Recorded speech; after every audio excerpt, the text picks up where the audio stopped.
Bismillahirrahmanirrahim. Assalamualaikum warahmatullahi wabarakatuh. Bismillah, alhamdulillah, wassalatu wassalamu ala rasulillah Sayyidina wa maulana Muhammad ibn Abdillah. Asyhadu an la ilaha illallah wahdahu la syarika lah wa asyhadu anna Muhammadan abduhu wa rasuluh. Allahumma shalli ala Sayyidina Muhammad wa ala ali Sayyidina Muhammad. Subhanaka la ilma lana illa ma 'allamtana innaka antal alimul hakim. Ma'asyiral muslimin rahimakumullah. Dalam salah satu hadis sahih Imam Muslim yang diriwayatkan oleh sahabat Abu Hurairah radhiyallahu anhu, Rasulullah sallallahu alaihi wasallam bersabda, "Man naffasa an mu'minin kurbatan min kurabid dunya, naffasallahu anhu kurbatan min kurabi yaumil qiyamah." Barang siapa yang melapangkan saudaranya, meringankan saudaranya seiman dari satu permasalahan di dunia, saudaranya punya permasalahan, terus kita bantu, maka Allah Subhanahu wa ta'ala akan meringankan, akan melapangkan urusan kita di akhirat nanti, di saat nanti, di hari yang begitu sulit, hari kiamat. Semua orang akan mempertanggungjawabkan amalnya masing-masing, hari pembalasan, yang di situ kita semuanya membutuhkan rahmat kasih sayangnya Allah. Maka di antara kita akan diberi rahmat, diringankan beban kita di akhirat adalah caranya kita masih hidup di dunia membantu saudara kita. Ibadah sosial tidak kalah pentingnya dengan ibadah langsung kepada Allah Subhanahu wa ta'ala. Sholat itu penting, harus yang pertama dan yang utama. Akan tetapi setelah sholat, ibadah sosial membantu orang lain itu pun tidak kalah pentingnya. Karena kita ini makhluk sosial. Kalau kita tidak membantu orang lain, kalau kita tidak membutuhkan orang lain, pasti kita akan dibutuhkan orang lain. Di antara dua itu pilihannya. Kita hidup sama orang, sama manusia, bukan hidup di hutan. Hidup bersama orang lain, membutuhkan orang lain, atau membantu orang lain, pilihannya ada dua. Wa man yassaru ala mu'sirin yassarallahu alaihi fid dunya wal akhirah. Dan barang siapa yang memudahkan urusan hutang, dia permudah, maka Allah Subhanahu wa ta'ala akan mudahkan urusannya di dunia dan di akhirat. Bukan cuma di akhirat saja, di dunia dia urusannya akan dimudahkan oleh Allah. Ada teman kita, kawan kita pinjam duit sama kita. Kalau dia belum bisa membayar jatuh temponya, ya dikasih waktu. Nanti 1 bulan lagi bolehlah. Masih belum bisa, kasih waktu lagi. Tapi biasanya orang seperti ini malah dimanfaatin. Itu gampangan orangnya, pinjam sana aja. Nah, itu kebanyakan orang seperti itu. Akan tetapi ini kemudahan-kemudahan, keutamaan-keutamaan di dalam syariat Islam jangan pernah dimanfaatkan. Masalah hutang adalah masalah yang berat. Sudah saya sampaikan kemarin. Orang mati syahid, orang syahid, syuhada. Dalam kitab Kasyifatus Saja itu orang meninggal syahid di medan perang itu sebenarnya tidak boleh disebut sebagai mati syahid. Bal ahya'un 'inda rabbihim, mereka itu hidup hakikatnya. Sebut saja sebagai syuhada.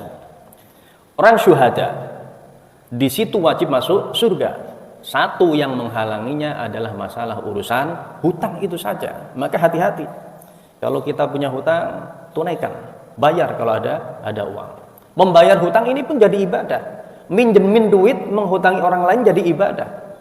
Bahkan ibadah itu nilainya lebih besar daripada sedekah. Sedekah diberikan 10 kali lipat pahala. Sedangkan minjemin uang orang lain, membantu saudaranya yang sedang kesulitan, butuh banget, kemudian kita pinjemin uang, dapat 18 kali lipat pahala yang diberikan oleh Allah Subhanahu wa ta'ala. Kenapa? Karena di saat kita bersedekah, belum tentu orang yang kita kasih itu orang yang lagi butuh. Tetapi di saat ada orang yang minjem duit, pasti dia adalah orang yang sangat-sangat butuh. Nah, disitulah di saat kita meminjamkan uang kita, membantu saudara kita, kita sedang meringankan bebannya, kita sedang meringankan kesulitannya. Nah, di situ Allah suka, sehingga pahalanya diberi 18 kali lipat. Memberi pinjaman itu adalah merupakan pahala ibadah. Membayar hutang itu pun menjadi ibadah. Dikatakan, diriwayatkan oleh Ibnu Abbas radhiyallahu anhu, Rasulullah sallallahu alaihi wasallam bersabda, Man masya ila gharimihi bihaqqihi yu'addihi ilaih, shallat alaihi dawabul ardi. Barang siapa yang berjalan menuju orang yang dia akan membayar hutangnya. Kita pinjam duit sama kawan kita. Kemudian hari itu kita bisa membayar. Kita niat mau membayar hutang, kita melangkahkan kaki kita menuju kawan kita yang kita pinjemin duit untuk kita bayar hutangnya.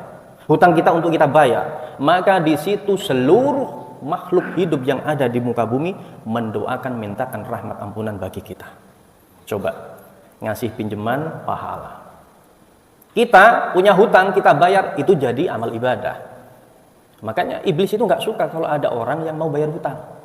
Bagaimanapun caranya dia akan bisiki. Berat loh orang bayar hutang itu. Duit itu sudah ada di kantong kita, mau ngasih itu berat. Perasaan, besok aja lah saya pakai dulu, besok aja lah pakai dulu. Padahal sudah jatuh temponya, hati-hati. Nanti kalau kita pakai habis kemudian nggak mampu untuk membayar, ini jadi urusan besar nanti di akhirat. Wa nunul bihari aihitanuha. Dan setiap ikan-ikan yang ada di lautan seluruh dunia ini akan mendoakan orang-orang yang di situ mau membayar hutang. Didoakan ikan-ikan yang ada di lautan, coba, yang begitu banyaknya. Wa ghurisalahu bi kulli khatwatin syajaratun fil jannah. Dan setiap langkahnya di situ Allah akan tanamkan tanaman di surga. Kalau teman kita yang kita pinjam uangnya jaraknya ada 5 kilo rumahnya, kemudian kita menempuh perjalanan ke sana untuk kita bayar hutang. Setiap langkah kita, setiap langkahnya derajat kita dinaikkan oleh Allah. Di surga kita ditanamkan oleh Allah tanaman surga, pohon surga. Siapa yang nggak suka rindangnya pohon? Rumah kita ada pohonnya adem, buat neduh. Sehingga banyak orang yang mengeluarkan uang jutaan untuk apa? Untuk nanam pohon, biar kelihatan teduh, rindang, nyaman. Pohon surga, pohon yang lebih indah, yang lebih nyaman, yang lebih adem daripada pohon dunia. Itu setiap langkahnya kita ditanamkan oleh Allah di surga karena mau bayar hutang. Kemudian waghufira lahu dzambun, dan dosanya akan diampuni oleh Allah Subhanahu wa taala. Belum bayar hutang itu loh, dosa kita diampuni sama Allah. Bayar hutang. Bukan minjemin duit, bukan. Ini mau membayar saja jadi ibadah. Kalau tahu ilmunya luar biasa. Wa ma min ghurimin yulwi ghurimahu ayyutmatiluhu. Barang siapa yang minjem duit, kemudian dia menunda-nunda untuk membayarnya, ditunda-tunda, diulur-ulur.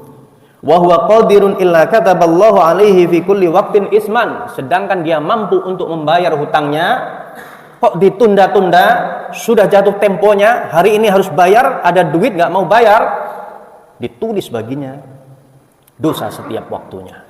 Setiap waktu dia berdosa. Hari ini jatuh tempo untuk bayar hutang. Dia punya kemampuan untuk membayar, tapi nggak mau bayar. Ditulis dosa sama Allah.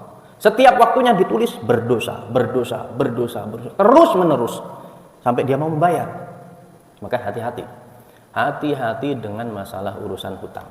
Sedikit saja nanti itu akan menjadi masalah di akhirat. Masalah yang berat.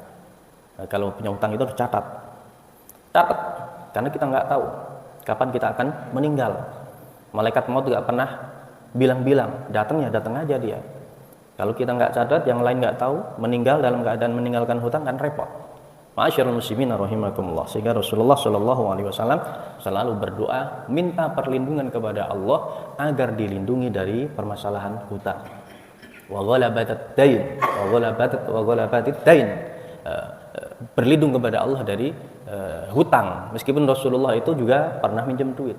Tapi minjemnya Rasulullah itu untuk kemaslahatan orang lain. Rasulullah itu orangnya itu sangat mudah. Orang minta apa dikasih kalau punya. Kalau pas Rasulullah itu nggak punya, pernah datang orang, ya Rasulullah saya butuh begini. Rasulullah tidak punya apa-apa. Rasulullah perintahkan pada sahabat Bilal, wahai Bilal carikan pinjaman atas nama Muhammad. Itu Rasulullah. Akhlaknya Rasulullah. Kalau kita belum bisa. Ada orang datang kita nggak punya, wah ntar ya saya cariin ya. Ya mungkin masih ada juga orang yang seperti itu, tapi jarang. Kalau bisa seperti itu, itu akhlaknya Rasulullah Shallallahu Alaihi Wasallam. Dia termasuk orang-orang pilihannya Allah Subhanahu Wa Taala. Semoga Allah Subhanahu Wa Taala bebaskan kita dari permasalahan hutang piutang. Amin ya rabbal alamin. Semoga bermanfaat. Wassalamualaikum warahmatullahi wabarakatuh.